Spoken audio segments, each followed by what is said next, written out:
talk about Devin Haney for a minute, man. We know Devin Haney he was undisputed at 135 pounds, lightweight division. Got it from the mud.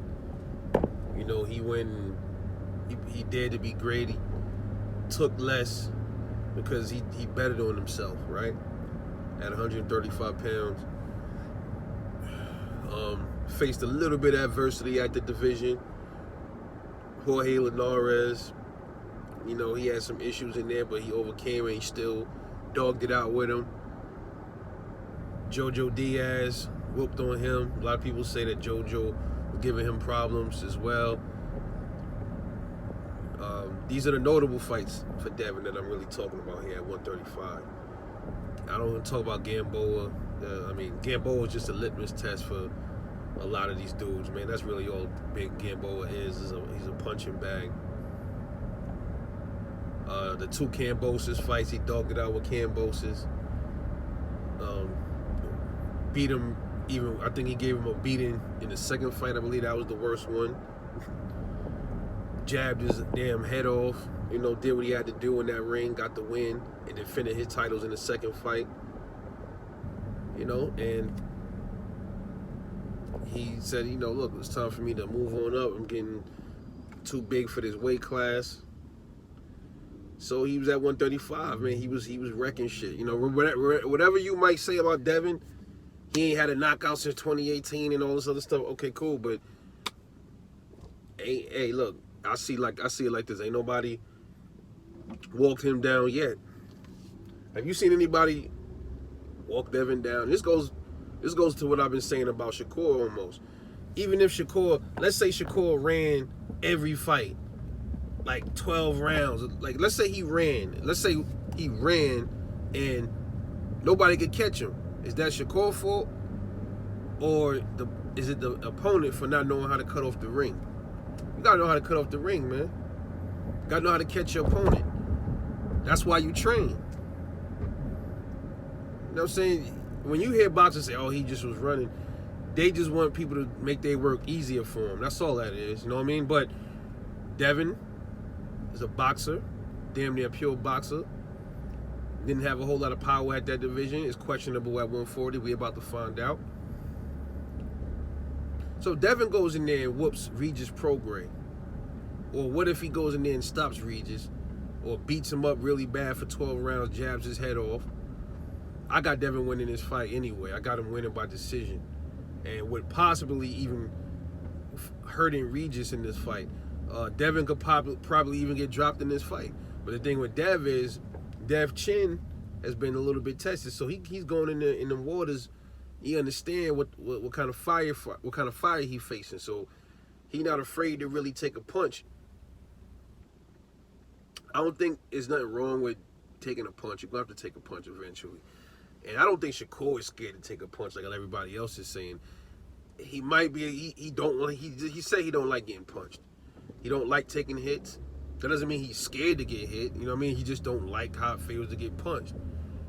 But that's out of his control. Eventually, he's gonna be out of his control. He's gonna catch a real good one on the chin eventually, man. It happens to the best of them. But Devin, he goes in there, he whoops on Regis. Is Devin untouchable at 135? At 140? He seemed untouchable at 135. Is he going to be untouchable at 140? He going to reign supreme? Will he reign supreme at 140 pounds, man? Devin Haney. He's up there now? Is he there to take all the motherfucking marbles? Because, you know, I look at collecting belts kind of like Thanos was collecting the fucking Infinity Stones. You know, it's like, damn, son, it's crazy.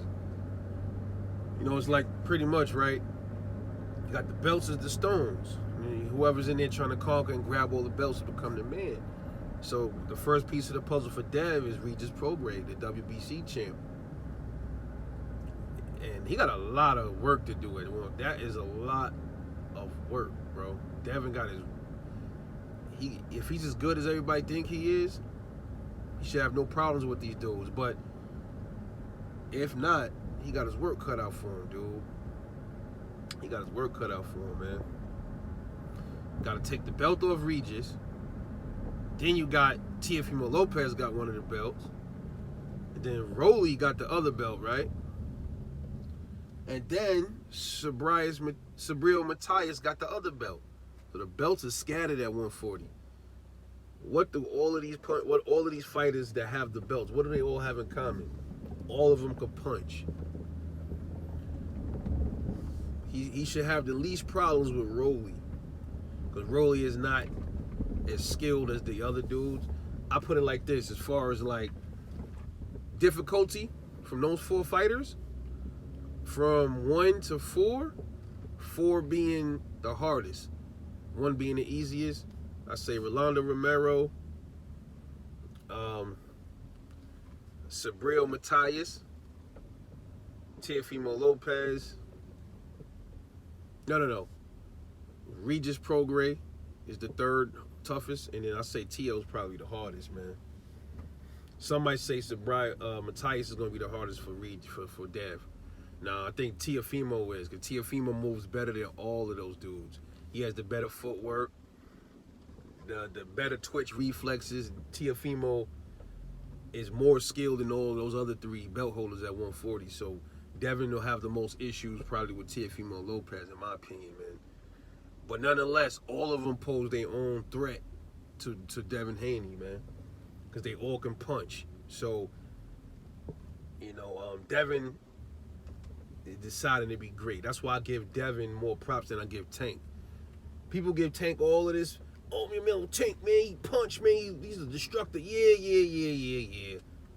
But at 135, that's why he don't want to go up to 140, because he had struggled to knock out Barrios, man. I guess his power wasn't. It still was there, but it wasn't. He didn't feel the same way he feel at 135. He feel more invincible at 135 than he do at 140. That's not to me. To me, that's not the heart of a champion, bro. If Tank moves up to 140 and stays there and fights some heavy hitters, I'll give him some respect. Until then, Devin Haney get my respect over these cats, man. Period. Point blank. So the question is Devin going to be untouchable? Is he going to be undisputed at 140? Because you got to understand, you got the belt holders, but then you got the other dudes in between that. Gary Antoine Russell, I think was Zepeda's up there. 140 got some heavy-handed motherfuckers, man. So Devin Haney, I salute him for going up there, putting himself in the line of fire like that. So what y'all think, man? Is Devin Haney untouchable at 140, and will he reign supreme, man? I want to get y'all opinions on that. It's Rebel Life Boxing. Drop a comment, and I'll catch y'all later.